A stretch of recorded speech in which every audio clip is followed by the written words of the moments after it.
All right, thanks for getting quiet so quickly.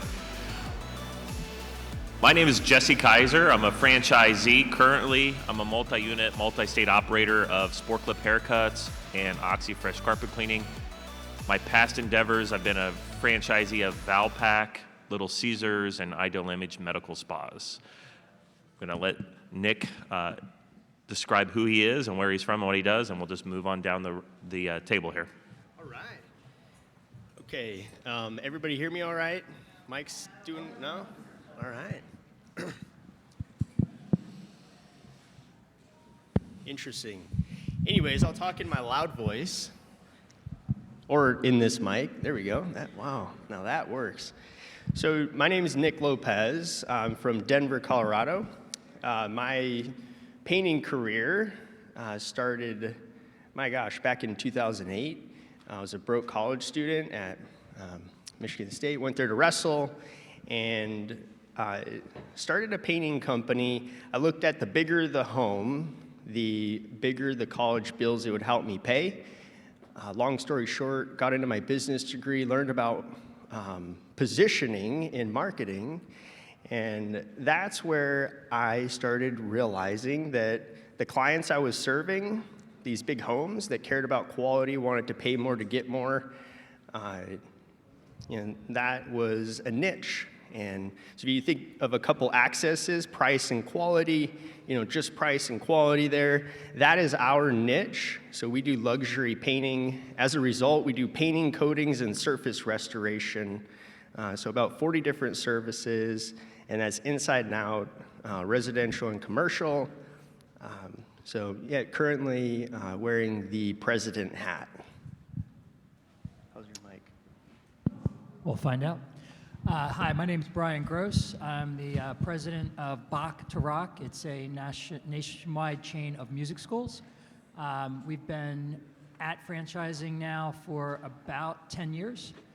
We have a mix of company-owned locations and company-owned locations and franchise locations. Many of you have heard of School of Rock.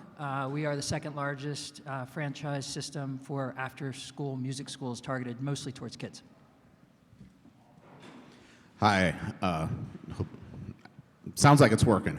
Hi, I'm John Sika. I'm the Chief Operating Officer at Batteries Plus. We are a 730-unit national franchise, 85% franchise-owned, 70% retail, 30% commercial or B2B sales makes up our business. We've been franchising for a little over 30 years now. And as far as my journey into franchising, I came up through big box retail, moved into restaurant at a company in Texas that was franchise based, and then for the last 6 years have been working at Batteries Plus and growing that franchise system. Our growth and expansion strategy is we've opened well over 100 stores in the time I've been there. Is 100% franchisee based, and we care deeply about our franchisees and their profitability and the ideals of franchising as a growth driver across the country. And I'll close us out. Shelly Sun Berkowitz. So I am a franchisor that began franchising in 2005, so I sat where all of you are probably sitting over my journey. We now have over 400 locations. I was the founder and CEO up until earlier this year and put in a franchisee that had been a franchisee of mine for 4 years into a COO role 2 years prior. We did everything together for 2 years to make sure my baby was ready to be handed over to someone, and it's given me a chance to have a little bit of bandwidth and get back out and be at these kind of events, because running a business and getting out to these events is very difficult. Bright Star Care helps moms and dads, grandmas and grandpas remain in their homes. They don't have to move to a nursing home by providing both non-medical and medical care, and it's great to be here with you today. Awesome. Okay, so this is a pretty free-form situation. When you guys have questions, just ask them. We've got a deck of questions that we're going to preload to kind of get the conversation going. And probably the number one most important question is, how many emojis are the appropriate amount of emojis to have in the subject line of an email communication to franchisees? No, I'm kidding. No. Okay, so how about this one? And I'd love to hear from everyone on the panel. What are the things that you communicate system-wide, and what are the things that you feel you need to communicate one-on-one to the franchisee, and how does that happen in both situations? How do you do system-wide communications, and how do you do individual one-on-one communications? Whoever wants to go first. Well, as we get the microphone situation sorted out, I mean, I'll begin. We communicate almost to excess with our franchisees, with 250 franchisees, 6 associates per store across our 730 locations. It's a challenge, and we have to be media. From a communication standpoint, it's email, it's letters, it's automated notices in the POS system, it's notices in the back office system when people log in. It is videos, it is text messages, it is all of those things to drive communications, because I mean, one of the things we find is franchisees, and as Shelley just mentioned, they're running a business. It's hard sometimes to get their attention. The question Jesse asked, we feel like it's most important to communicate one-on-one when us as the franchisor, either A, needs compliance, or B, look, we want credit for, working on their behalf. I mean, all of you out there that are franchisors, whether you're lowering product cost or inventory cost, or you've done something that materially affects profitability, go have those conversations and use that as a relationship builder and get that credit and credibility with your franchisee base, because you're going to need that for the next thing that you're going to ask them to do. And so for us, I'd say the system-wide communications, I try to think about being in your shoes, right? In the very beginning, you don't have a lot of money. So it's one thing to say annual conferences and things like that, but those are expensive. It took me 5 to 10 years before I could afford to do that. So for us, it was newsletters. And even though the open rate on some of the articles is very low, the open rate on seeing where a franchisee ranks in our system on their system-wide sales compared to all of their peers, it's probably been the most important thing I've ever done as a franchisor, is go to my franchisees and make sure they were okay with us publishing their results for all of their peers to see. Because in the early days, we do best practice calls, and I'll come to that because I think it's still a great thing to do, but the ones that would be the ones talking the most might be performing the worst. And so making sure that those that are getting the mic on best practice calls are the ones that actually had things to share that were showing up in their results. And so newsletters work for us because they're going in to look at the rankings. And early on, it was just the top 10 franchisees based upon volume. And as we got larger as a system, it needed to be that plus the top 10 multi-unit franchisees, because multi-unit franchisees wanted to learn from other multi-unit franchisees. And then we added a third section so we didn't leave out anybody of the number of dollars of growth year over year. And so it gives everybody, even if they're newer in, an opportunity to be highlighted by their peers. And it, for us, allows franchisees to reach out to other franchisees, which is how franchisees generally like to learn. So the newsletters have been really important for us, and that's a one-to-many kind of communication. We do quarterly town halls. We have about an 80% attendance. That's our C-suite sharing things that are important to franchisees. But we importantly send a communication out 2 weeks before, and any franchisee can submit a question, and we answer all of those questions at the end of that town hall. So it's a very transparent, two-way, flow of things that are important being answered. And then the things that I think are less a one-to-many and more either a one-to-one or a one to a smaller number that have been the most successful for us, obviously our coaches are talking one-on-one to their franchisees. We have developed a lot of self-assessment tools for our franchisees to know how they're doing on the fundamentals, how they're doing on marketing, and how they're doing on compliance. And being able to have the franchisee know transparently how they're doing and facilitate a way for the coach to help them through some of the areas they might not be doing as well has been helpful, and it doesn't have to be high cost or involve a lot of technology. We have embedded technology in it, so now it's dashboards and they can pull it up from their phone, but that isn't realistic when you're emerging. And so those checklists were things that they could fill out and have a really great coach conversation. We're a service-based business, so I love going into a Dunkin' and getting my little munchkin and a cup of coffee, but we're a service-based business, so our franchisees are in small office formats. So going out location to location to location, not as relevant and really expensive. And so what we have found that they actually prefer the most and is cost effective is doing market level or state level meetings. And our coach is facilitating those, but based upon the facts and the data as to what are the issues for the franchisees in that market, we'll have our CMO there. We'll have our chief technology officer there. We'll have our head of field support there. Depending what the issues are, maybe it's clinical. If it's in a state that just got through some regulatory issues, we'll have our head of clinical there. And so we always try to have 1 or 2 C-suite per market meeting. Not realistic, I don't think, for me to have like all 7 of our C-suite at every single market meeting or every single state meeting, but picking and choosing 1 or 2 to accompany the coach has been really effective for us. I mean, I think the only thing I would add to that is, as a small system, and this is going to be different for each system and how their leadership team wants to handle it, every one of my franchisees has my personal text. So at any point in time, I might get a text reaching out, especially in a newer system and newer, the level of sophistication in terms of business ownership in the franchisees isn't necessarily high. They're coming out of maybe middle management, upper management, white collar professions. So they have some business experience, but this is a completely different beast for them. So having access to me and some of the other executives to be able to ask even just elementary business type questions, or how do I handle this, that, or the other, in the beginning, that really helps forge relationships. It also really helps them become a little bit more confident and successful. Obviously, you hope to transition that over time, and most do, onto working with coaches or working with other individuals within your organization. But in the beginning, quite frankly, they're buying usually you and your team when they come in for whether you use discovery days or however you go through your sales process.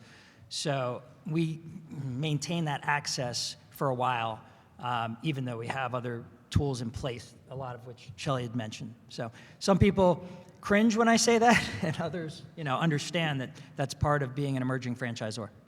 Yeah. I cringed a little bit, but I went back to, under 10 units.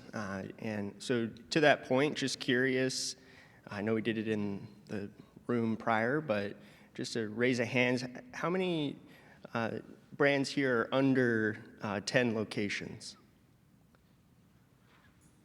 Under 10. What about under 50? And under 100?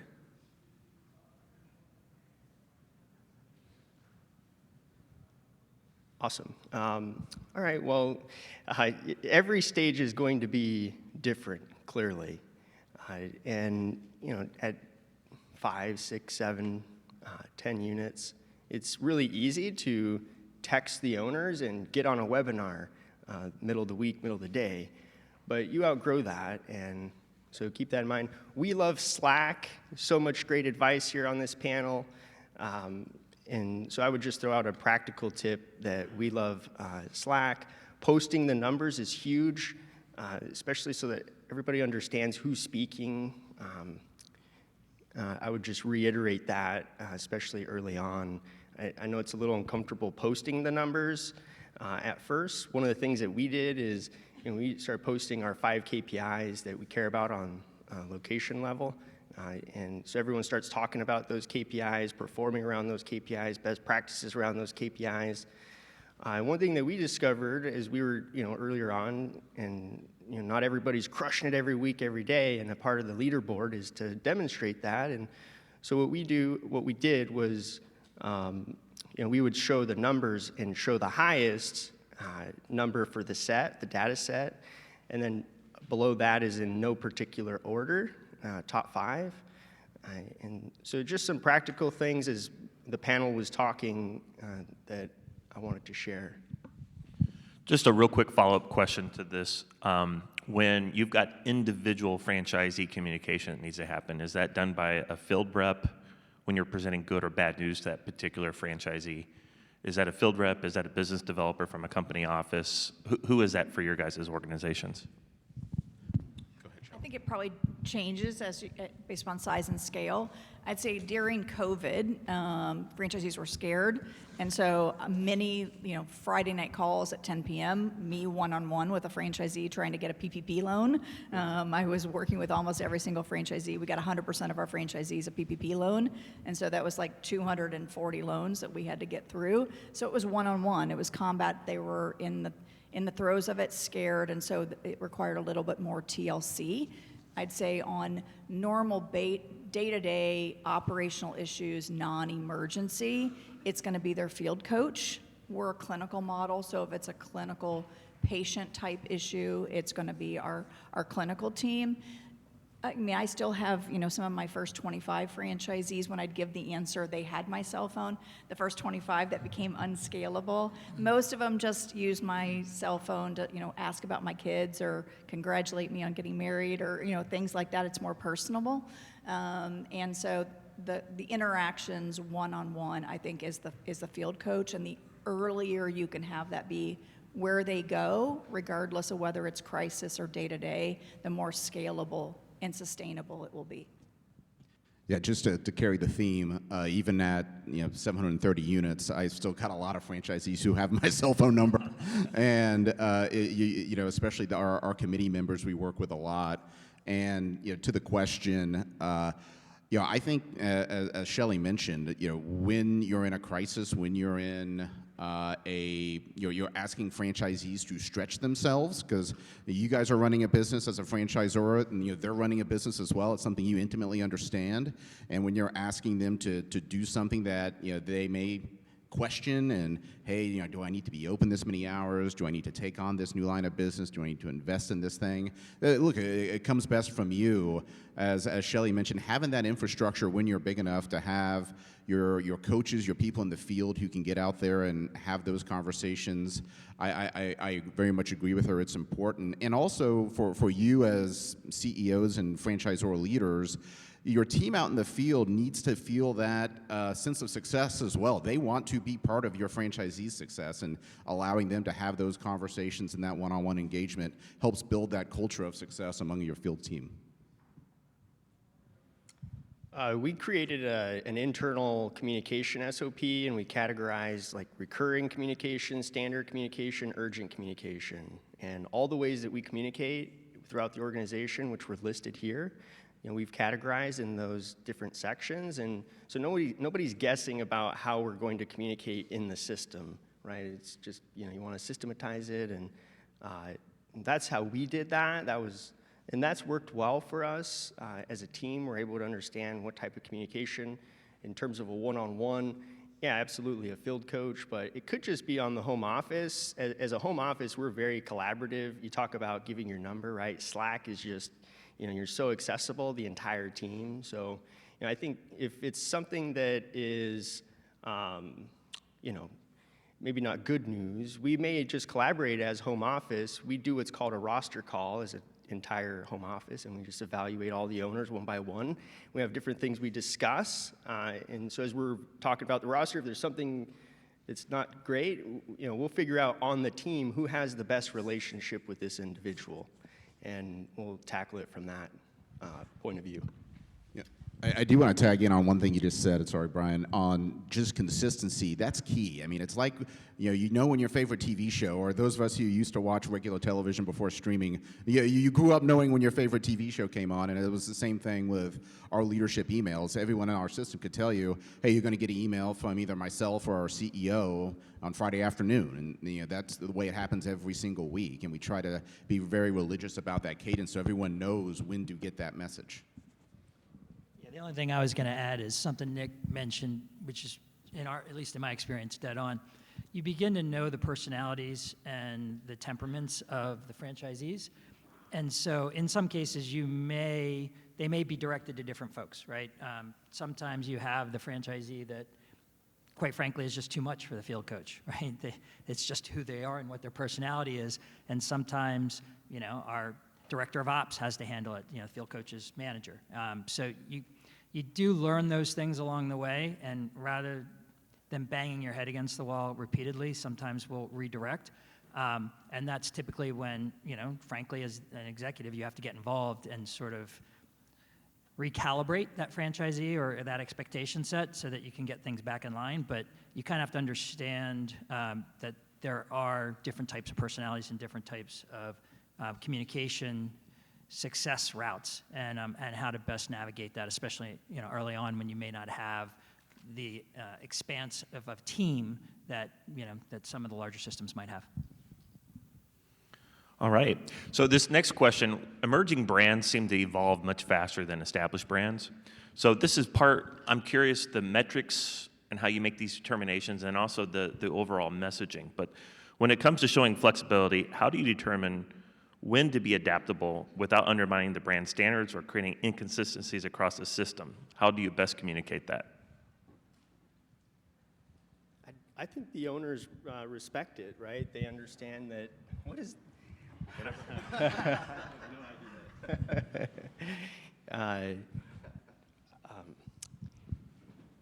what was the question? Yeah, just off the top of my head. So basically, evolving or emerging brands, they're changing and becoming who they are much faster than an established brand. Like Little Caesars, when I got into that thing was what it was, and it was not changing no matter what I said, right? But evolving, things change, and so there's some inconsistencies, and you have franchisee innovation as well. The question is what metrics do you use to allow anyone to deviate from the system in any shape, way, or form, and how do you message that? And how do you control that so you don't have huge inconsistencies across the brand? Because sometimes there might be a site-specific change or challenge that the other locations don't have. So how do you handle that? Like, what are the metrics of that? What's the overall messaging? How do you allow that to happen? And where do you cut the line and say no more innovation in that? I'll start because I'm probably more deviant than the rest of y'all. So we're music schools, so we have a creative ownership group to begin with. That said, we do have quality standards. We have quality, we call it a quality tuning. It's essentially, every 2-year audit, we have standards that are expected. However, because we are a younger brand, we do look for franchisee innovation, and we do allow a certain level of franchisee personality to come out in trade dress. We have standards within trade dress, but then we do allow a little bit of flexibility. So for example, all of our rooms, all of our wall art is music-based, right? So each room is named after an artist. Down the hallway, you have posters of bands and singers. We have a catalog of over 1,000. Franchisees are allowed to pick whatever they want from the approved list. If they want something off the approved list, they can pick it. So when you walk into 2 different schools of ours, they're not going to look identical. They're going to feel identical, but they're not going to look identical. When it comes to programming, again, we use the line, the Big Mac was invented by a franchisee, not by McDonald's. We're at that stage where there are great ideas coming from our franchisees because we are younger and smaller. We want to encourage that. We have a process for it. So we try and build structure around creativity, but we do allow some level of creativity because, frankly, our ownership group is a creative group. I would, believe it or not, I mean, I'm in the same boat as you. I can be, pretty flexible when it comes to making more money. I think you hit on all the right points, and even some of our biggest businesses today, like key fob programming, we were talking about it earlier, that came from a franchisee who wanted to do it, and then we integrated it into the whole system. And my phrase would be, simple. It's all okay as long as it's through the register, and all the economics are intact of the franchise agreement. And I think those conversations are best, one-on-one, and frankly, give your franchisees, at least in my opinion, a little room to grow and figure that out with their field staff, as long as all appropriate restrictions for whatever business you're in are being met, and there's no legal liability there. As it comes to rolling that out across the system, I mean, beyond updating the paperwork and making sure your concept and your IP is rock solid in your franchise agreements and your FDDs and all of those other documents that I hope everyone holds dear, you as a franchisor leader should be choosing that point of disruption to bring that to the system, whether that's a convention, whether that's another forum that gives you the stage to unveil your vision and get, it doesn't work in an email. You've got to build that up and, share your passion, share your enthusiasm, and build that culture around whatever you're introducing and use that event to disrupt your base, because it will be disruptive rolling that out, but make them see the light and make them excited about what you're doing. Don't just, hey, we're adding this to the menu today, or hey, we're doing this. Get the runway out of it, and also use the event to tell customers about it too. I would say for us, it's about segmentation of our franchisees, and so there's certainly non-negotiables for our whole brand. It's about the consumer experience, the quality of care, and our caregiver experience. And so no deviation, never off the reservation. But then the segmentation for our franchisees is kind of segment one are our new franchisees. They're still storming. They're learning the business model. They're having to develop the foundational fundamentals of the business. Our segment two are those that are kind of well past break even. They have a consistent operation. They're learning from their peers, but they're not yet in the reinvesting, actively engaged stage. And so it's, for our brand, it's a badge of honor to be flagged as a segment 3 owner. You may be a single unit, you may be a multi-unit, you're more inclined to be a multi-unit, but you are very engaged. You're sitting on a committee, whether it's Franchise Advisory Council, Technology Committee, Advertising and Marketing Committee. One of our committees, you're showing up for conferences, you're leading best practice sessions.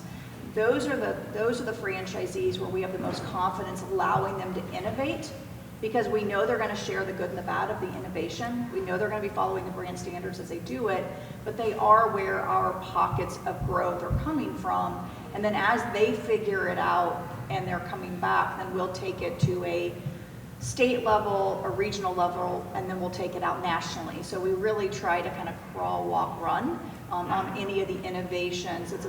That took a lot of learning in the early stages. I tried to take a new idea and roll it out to the entire system, and failed spectacularly when I would do that. So I think franchisees want to hear that there's innovation, but I think they're very willing to know that there's innovation going on and that we're trying to get it perfect before they don't get the same results they want to have if we do take the time and get it right. So we're always talking about on our quarterly town halls what innovations might be in process with our segment 3, and thank those segment 3 owners very publicly for taking that on and coming up with those ideas.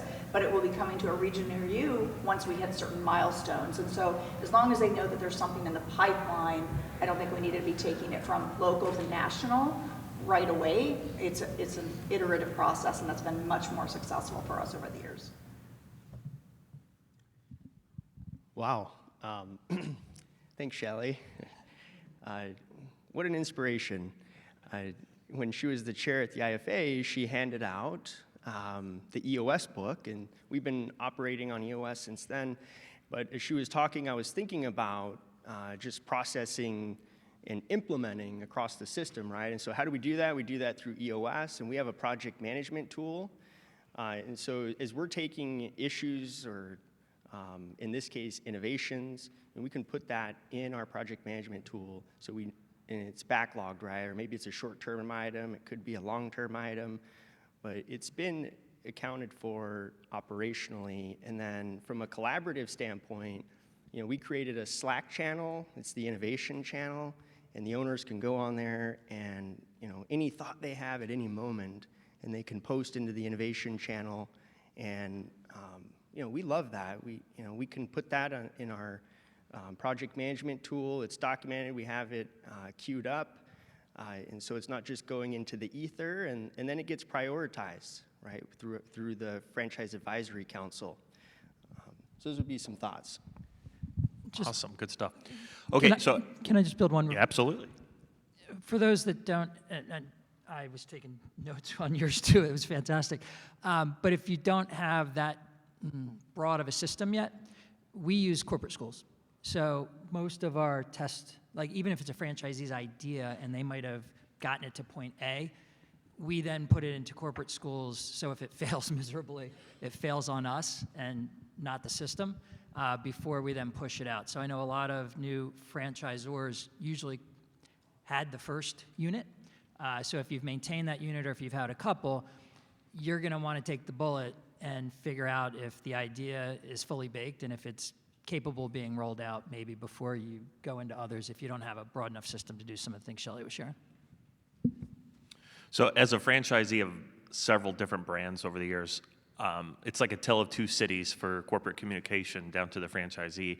I had one brand that would be so sparse in system-wide communication that I read every email because I was excited and shocked that that person was still with corporate because I never heard from them otherwise. And then I've got brands that have done such a good job at communicating that I now don't read them, and I have communication fatigue. So my workaround with that is I mentor younger franchisees in the brand, and I say, hey, when you read something that's alarming or exciting, just call me and we'll talk about it. So I'd love to hear how you guys manage the communication fatigue with both internally with your own team, but also with your franchisees. I'd say include stories of the organization, right?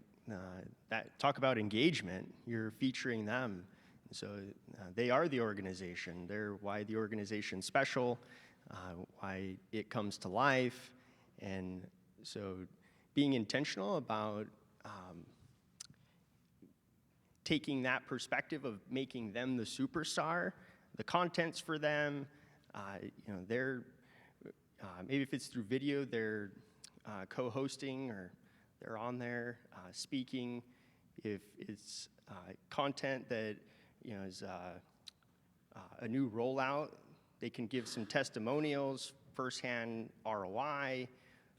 If it's the KPIs, the leaderboards, right? That's what that's about, is great job and celebrating them. But you should be hitting communication fatigue. I mean, that should be the goal, right? At least until you start getting diminishing returns on surveys, right? But at least that's what we're trying to do. We're trying to get, we're trying to create that. But you want to be effective with it. So understanding, again, what's urgent, what's standard, what's recurring. And what I would say is just, feature them, right? That's going to bring it to life and make it engaging. I'll look at it from a different angle. We really track participation. So open rates on emails, attendance at, we use Teams, so Teams video trainings, attendance on calls if we have calls, show up rates at our coaches' monthly interactions with the franchisees. We have a master calendar that includes all of our monthly calls with franchisees, all of our trainings, all of our newsletters, anything that we're doing, we have a master calendar, and we try to ensure that we're not, I actually take a slightly different view that we are conscious not to over-communicate. So if we start seeing dips in open rates or start seeing dips in participation rates, we do then use our committees. I know we're going to talk, I think, about committees in a little bit, so I don't want to jump the gun on that, but invaluable. So we'll start to, understand the vibe and the feel on the other side. What we try to do is stay very concise, keep it short and sweet. If it's a really robust topic, it should be delivered in a medium that will best be received. So whether it's in-person training, whether it's online training, written is not the best answer usually. Nobody wants to read long emails. Yeah, I have a one-page rule. If you can't communicate it in one page, it probably shouldn't be an email. And just to build on what Brian was saying, I mean, we have the similar calendar, and we have specific distribution lists and a order in which messages are sent from headquarters to the field staff. We want them to know things before it goes to franchise owners. And we have a lot of multi-unit owners like Jesse who may not care about what's in every single email. And we've got owner-operators, and we've got thousands of store associates out there as well that need very, very tactical level of information. And so we try to craft every communication to the right audience so they understand, hey, what's your action? And yeah, it doesn't have to be a essay form. You can construct the actual communication. This is what I need you to know in bold, colon, here, and give them the headline first and then go into it. It doesn't have to be like a school paper you're turning in. And with the committees as well, reaching out to them and getting their support. We have a Slack channel as well, and it's actually we're not on it. It's an owners only Slack channel, and we allow them their own space to have conversations. And our committee members do a good job of kind of keeping us informed if there's anything we need to weigh in on. But it's a little bit of a way where, hey, if something's going on, hey, a promo coupon just went out and it's not reacting well, and it hasn't really filtered up through the field staff, I'll usually hear about it from one of our committee members before our support team even knows. And because they'll be like, hey, we just got this, can you fix this? And absolutely. And so creating those back channels for yourself as well for your communications to get feedback on them is equally as important as all the tactics that go around getting the communications out to the right audiences at the right time. I think we've ebbed and flowed over the years, and so I'd say that what's working best for us is we have one person in our marketing department, and part of her role is the communications calendar. And so with intentionality, we know what we're going to be communicating when, and we have put guardrails on the all franchisee email distribution group. So it has 2 or 3 approvers within our corporate organization, because what we would find is everybody's passionate within the internal organization to derive value for our franchisees, but you'd have 6 communications from marketing and 4 from technology and go down the line, and the franchisees have a business to run. They're like, I'm sure everything's important, but it can't all be important. And so, aligning things to our initiatives, I think Bob did a good job of kind of, if you're intentional around, and we follow EOS as well, if you're intentional about what your quarterly priorities are and your annual goals, then your calendar should have some intentionality around communications for the things you're trying to move the system towards. And that might be marketing one quarter, it might be technology another quarter, it might be operations another quarter, but it doesn't and can't be all 6 or 7 support departments every single month or every single week. And we had that until we put some restraints on it. So my experience is kids love surprises, franchisees hate them, right? So how do you communicate and avoid surprises? Let me give you a couple examples. I've had a brand that gave me 3 months to replace the POS and hardware in all my stores, unbudgeted for the year. That was a fun surprise. And then another one that we always called the Christmas email. We would always get the email between Christmas and New Year's letting us know that the next year's fee minimums were going up, right? So we always joked about it, and when we saw that person, we was like, I don't want to get that Christmas email this year. But things change, and surprises do happen. It's business. How do you guys communicate surprises so they're not such a, what the heck? How do you guys handle that? I think for us, I'd say it's first about collaboration. So we work with our Franchise Advisory Council, and if you don't have one yet, there's great resources with the IFA to help you know how to put one in place, and we followed them to get ours started. And if you're smaller, then it makes sense to put a Franchise Advisory Council in. You'll have a handful of franchisees that have been around long enough and are collaborative enough that you can have a two-way conversation. And so before we do our annual meeting with our franchisees, and in the early days that was, the equivalent of a Zoom call, and now it's in person, but getting ready for that, we would look at the initiatives we're going to have, in this case right now for 2025. We're collaborating with our Franchise Advisory Council on what do they think is important for the system, what are their top few things, and at least one of the things that are important to the network we should be incorporated into our 2025 initiatives. And so we might have a couple of things that are important from a brand or franchisor perspective, and there are things that are going to be important from a franchisee perspective. Going to how we do our annual conferences in October. So in October, we are talking about what the initiatives are for the next year, why they're important, how they need to plan, And rarely do our franchisees not have, for things that are going to cost them money, particularly material amounts of money, we be talking about it at our annual conference in October of 24 for 2026 expenditures. We try for anything that's going to be, more than a $25,000 expenditure for a franchisee. We're talking about that more than 12 months in advance so they can plan for it. Now, pandemic, I didn't have a crystal ball to know that the PPE costs were going to go through the roof, but we tried to do what we could and pass that on at cost to our franchisees, and sent out $700,000 worth of PPE at no cost to our franchisees, just to try to do the right things. But the more lead time, the better, and the more collaboration and alignment with a small group of franchisees, whether that's a franchise advisory council of 6, 8, 10, depending on how large your system, or a handful if you're a smaller system, I think can go a long way to allow the listening and the sharing and the alignment on what the priorities should be. Yeah, has anyone ever studied change management or Kotter's, 8 steps of change? If you haven't, I'd highly recommend either get the book off of Amazon, or there's some great HBR articles out there. But those steps apply to so many situations. From creating a sense of urgency and moving through each step of the change process, and really understand how every human reacts to change, which in many cases it isn't positive, but you can get them there if you follow through Kotter's steps, and it's a very easy methodology for you as leaders to instill in your organization. On top of that, I would say it's 4 to 7 times, 4 to 7 ways of communicating something. And to Shelly's point, we have a network upgrade, for the store network, and to avoid it being the Christmas email like Jesse got, we've been communicating it for over 2 years of, this is coming, we're going to be going through this, we're out negotiating right now, we're trying to get the best price, we're trying to keep your monthly costs low, and continuing to reinforce the points, but hey, this is coming.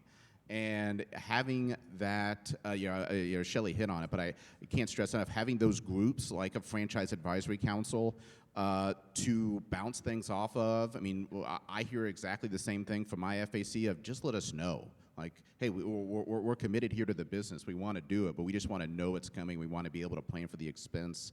And we go, similar to Shelly's tier structure. We have our sales achievement levels of like President's Club and Diamond Club of our highest performing over $1 million stores, that we give special, we let a little bit more under the curtain than we do the rest of our franchisees. And one other thing I would say before passing on is you have to manage multiple constituencies, because you may have a franchisee that's been with you 5 or 10 years who invested and is ready to, for whatever cost you're about to or thing you're about to do. You may have new franchisees, and you may want to consider covering their costs. If they have just bought in and you're saying, oh, that POS terminal isn't good anymore, or that Ingenico device needs to be upgraded. Oh, geez, well, I just bought this. Okay, well, can I get a vendor to cover this cost? Or, will I take that cost? I mean, it's the little things of goodwill that go a long way. And you have to sometimes make those exceptions, even, when you're trying to be consistent in a communications process. But, yeah, they really do go a long way. Yeah, I mean, planning as far in advance as possible. I'm not good enough to do 2 years, but if you can at least give them 6 months, it's definitely better than the November 1st notifications for Jan 1st.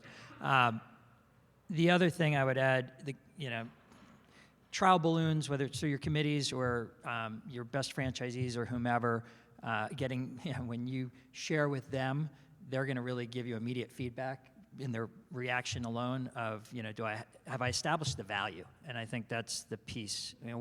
Why are we doing this? What's the value? What's going to be the long-term payout for me as the franchisee putting this money in? So, for example, we're upping our brand fund contribution in 2020.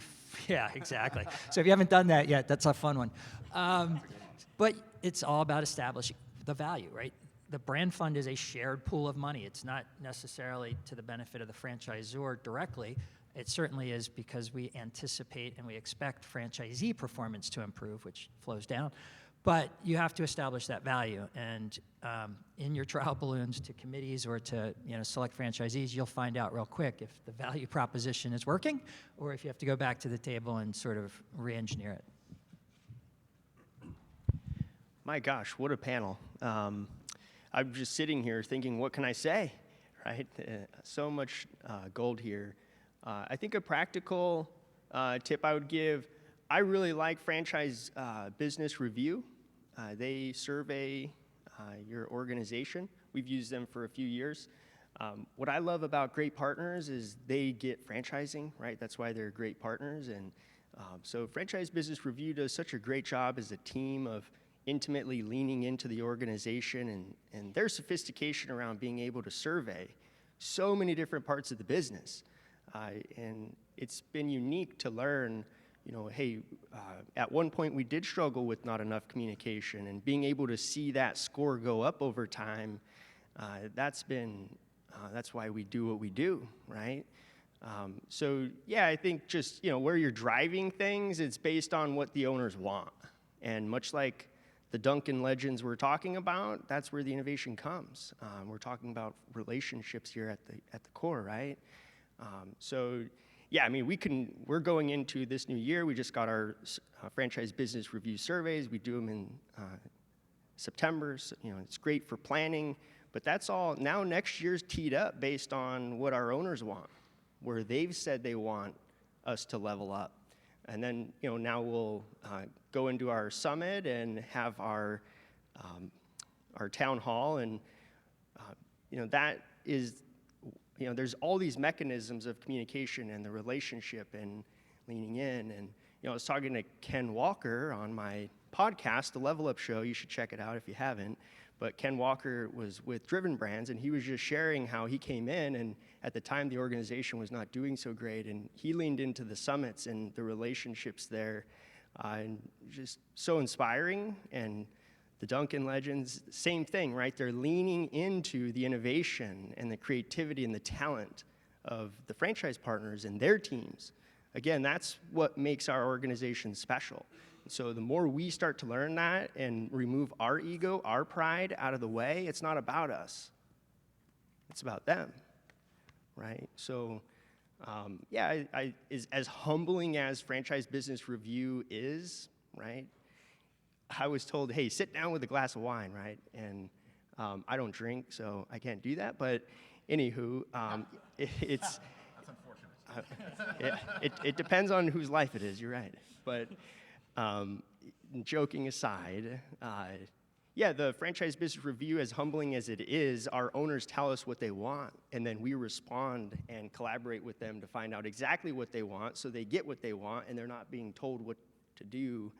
And we don't do that perfectly. We do our best to do that, but those would be some thoughts. Great info.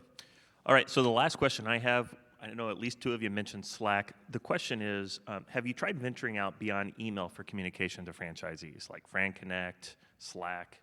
I'd love to hear that, but with that being said, probably going to be a short question or answer. What is the one piece of advice that you would like everyone in this room to walk out with that I didn't ask the question to give you that opportunity to share? We'll do this quick because we want to make sure we get to hear from you and what questions you have. But I'd say for communication, I think anything that can be personal and two-way. So, time in the market, I think, is most important. So I'll be less about technology and more about relationship, because I think that helps you in good times, but it's critical in bad times. And particularly going through a pandemic, the relationships weren't there. It would have been really hard to survive and thrive during that period of time. And then I said it as part of my comments, but I think if I look back over, 2 decades of growing this brand, is the transparency of information and performance has been the number one component of evolution. That is why I sit here today. And I went to all of my franchisees when I was going to do it, because they didn't join realizing that they were going to participate in having their results shared. And so I went to the network. I said, if you're not comfortable having your results shared, we can exclude you, but we will not include you in what your peers' results are. And I had 3 franchisees only that were not comfortable. And then once they clearly understood they weren't going to get to know what the other franchisees in their state and region were doing, they agreed to participate. And I think it was one of those things, competition brings out the best and pushes you to another level. Whoever you're competing with, and franchisees, while they own the exclusive territories, are not competing with each other directly, but they are wanting to be the top of the leaderboard. It's important to them, it's important to their teams, and it was what has single-handedly, I think, driven our culture. 3 quick things. First, I would say have values, write them down, and reward them. Show people that through your communications and what you're doing, that they matter. That it's not just words on a page, that you're really living them. 2, we could go on and on. I think this group could about communications tactics. The one thing I would tell you from doing this a lot of years is, do not be afraid to communicate bad news. That is incredibly important with your franchisee base, and it's not a bad thing. You may be like, "Oh gosh, we tried this and it didn't work." Well, guess what? Your franchisees already know it, and if you don't say it, you don't look good. Like, it gives you more credibility to say, "Hey, we tried something and it didn't work," than any victory. And your franchisees remember that, and they'll kid you about it, but they're in the boat with you, and they will appreciate it greatly when you say that, "Hey, we tried this, everyone did great, but hey, it just didn't work. The timing wasn't right. We got to move on. Let's keep going." And that will build your credibility with your franchisees base almost more than anything, in my opinion. And third, coming in as a guy to a brand that had been around 20 plus years with franchisees that had been with it that long, going through COVID, there's no replacement for that in-person interaction. And having a venue to interact personally with your franchisees, just be available. They want to see you. They want to talk to you, not just in the store, but in social settings. They want, their business is their life, and they want you to be a part of it. Yeah, it's great advice. Not much to add to that, other than one thing at every Discovery Day that I tell every prospective franchisee is, if you join our system, it's going to be like you've gotten married 3 times. 1 to whatever spouse you end up marrying, 1 to your landlord, because we do 10-year leases with 2 5-year options, and 1 to us. And if you want it to be successful, there's going to have to be mutual respect, give and take, and you're going to understand that we're not always going to agree, and you may not like something we do, but we're going to do it with respect. We expect to be treated back with respect.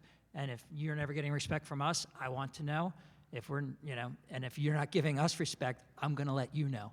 And if you kind of set that up front before they sign, and you stick to that, then generally speaking, you can set a foundation for good relationships. And I'll double echo, bad news, do it faster. Tell them faster, because the longer it sits, the worse it gets. Yeah, it travels fast, right? Ultimate grapevine of communication, most certainly. Yeah, as you guys were talking, I was just thinking, how could I give you guys value? And yeah, when it comes to communication, it's not about being right? It's about getting it right. It's about getting it right. It's not about being right. It's not about your title, your position, what you do, how long you've been doing it. It's your baby. It's just about getting it right as an organization, because we're on the same team, right? And so aligning for the customer. When it's about the customer, not about home office, not about our initiatives, not about the owner, but when it's us aligning for our customer, that creates unity, and it's not home office versus the franchise partner or who's going to be right in this situation. It becomes, how do we better serve the customer? How do we build enterprise value because our product's more differentiated? Our customers are happier. That is what it's all about, right? And so if you can remove being right or the owner being right and make it about the customer, that's something that I had to live through and learn. I think that's kind of the founder syndrome. It's your baby, and now you're sharing it. So the faster that you can share it, the better. And for me, what I did is I learned that hey, it's not about being right, it's just about getting it right. And it's not about, at the end of the day, it's about the customer. So those would be some practical tips. Great stuff. Okay, so I just got you guys are done. We ran out of time. I want to thank the panel. They did such a great job. Can you give them a round?